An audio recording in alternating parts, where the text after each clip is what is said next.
নমস্কার। যখন মানুষ অত্যাধিক আর্থিক কষ্টতে ভোগে, ভীষণ কষ্ট পায়, আমি আপনাদের কাছে এমন একটা উপায় বলবো যেটা করে খুব ভালো ফলাফল পাবেন। কি করবেন? মোট ৬টা শুক্রবার করতে হবে। দেবী লক্ষ্মীর সামনে একটা ঘিয়ের প্রদীপ জ্বালাবেন। ঘিয়ের প্রদীপ সন্ধ্যেবেলা জ্বালাবেন। তাতে কি করবেন? তাতে আপনি জ্বালাবার যখন জ্বলছে তখন তার মধ্যে ৬টা কাটিং মিশরি ছোট, ছোট টুকরো পাওয়া যায়। আর যদি না পান কোনো অসুবিধা নেই, তাহলে মিশরি নিয়ে সেটাকে গুঁড়ো করে সেটাও দিতে পারেন অল্প করে। তাহলে এটা দেবী লক্ষ্মীর সামনে জ্বালাবেন।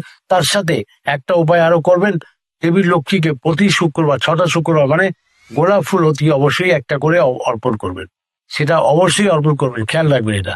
কিন্তু আপনি দেখবেন, আমি আরেকটা কথা বলে দিই, নারীদের ক্ষেত্রে এই জিনিসটা একটা জানিয়ে দিই যে বারবার একই কথা যখন জিজ্ঞেস করেন যে যে পিরিয়ডস এর সময় বা শরীর খারাপের সময় এটা করা যাবে, কোনো মতেই না। সেই দিনগুলোকে বাদ দিতে হবে, সেই শুক্রবার আপনাকে বাদ দিতে হবে। তা পরের শুক্রবার আবার ধরে নিতে হবে। মোট ৬টা শুক্রবার করতে হবে, এটা খেয়াল রাখবেন।